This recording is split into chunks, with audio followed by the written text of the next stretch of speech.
Let's talk about one of the biggest challenges for any global company today. How do these giant brands show up all over the world in totally different cultures and still feel like, well, themselves? It is a massive, high-stakes balancing act. I mean, let's just cut right to the chase. This is the question that keeps global marketers up at night. How in the world do you sell the same product in Tokyo and in Texas and make it resonate in both places?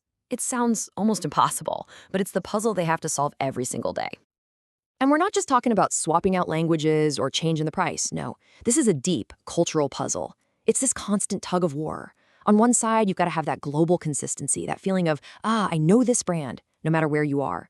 But on the other side, you absolutely have to build a real, genuine connection with local people on their terms. Get that balance wrong, and you either look totally clueless or, even worse, kind of disrespectful. So what's the secret? How do the best companies in the world crack this code? Well, there's a really powerful strategy that's become the gold standard for doing this right. It's got this fantastic name, glocalization. And honestly, this slide just nails it with that simple mantra. Think global, act local. The whole idea is you keep your core identity, your logo, your mission, that essential promise, the same everywhere. That's the global part. But then you get smart and you respectfully tweak your products, your ads, your message to actually fit in with the local culture. That's the local part. So let's put this in perspective. You can think of it like this. A purely global strategy is like one size fits all. It's efficient, sure, but it rarely fits anyone perfectly. Then you have a purely international strategy, which is like making a custom outfit for every single person. It gets really expensive, and you risk losing your core brand style.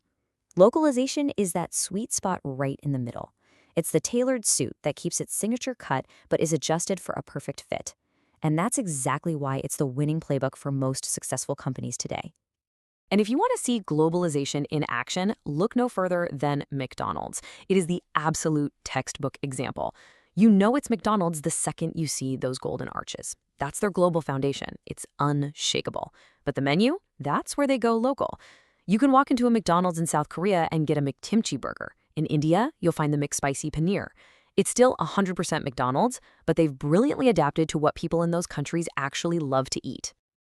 And this isn't just about fast food, you know? Take a look at Netflix. They've got one global platform, one global app. But what do? They invest heavily in creating local shows. And the result is something like Squid Game, a Korean language drama that just explodes into a worldwide phenomenon, watched by 111 million households. That is the incredible power of thinking globally with your technology, but acting locally with your creativity.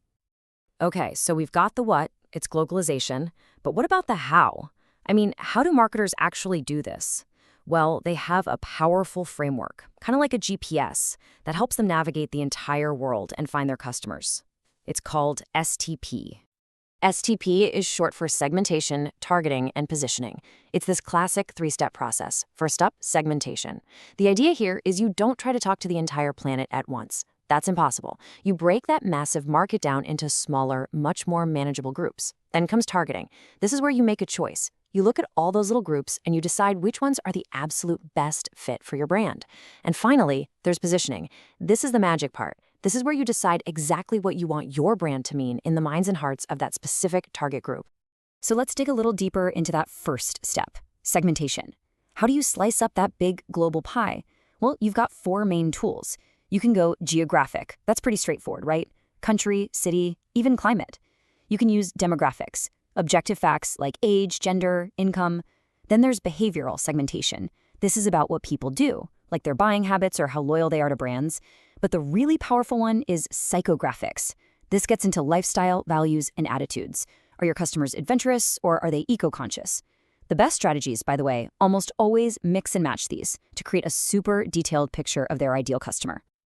And all this work, does it actually pay off? Oh yeah. Once you've segmented and then targeted a group, you can start personalizing your message. And personalization is everything these days.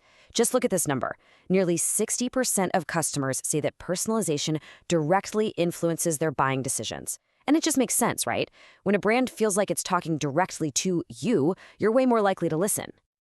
And that brings us to that crucial final step, positioning. This is all about the story your brand tells. You found your audience. Now what do you say to them?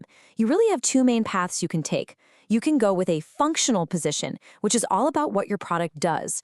our phone's battery lasts longer. It's practical. Or you can choose a symbolic position, which focuses on what your product says about the person who owns it. This watch isn't just for telling time, it's a symbol of your success. One appeals to the head, the other appeals to the heart. So, these tools, globalization, STP, they're incredibly powerful when they're used correctly. It's like marketing magic. But what happens when companies get it wrong? Well, the results can be pretty disastrous and sometimes, honestly, just hilarious.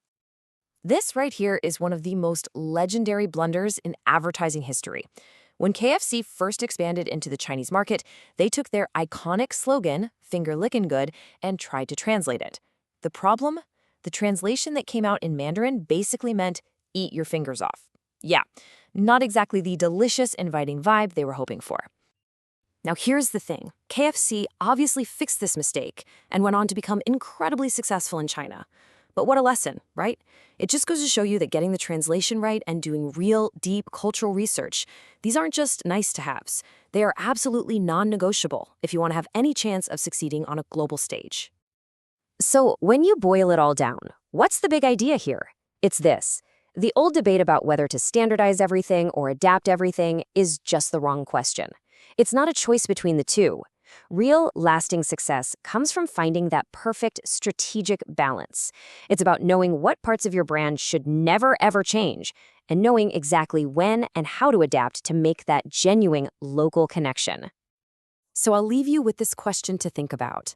Pick your favorite global brand. It could be Apple, Nike, Coca-Cola, whatever.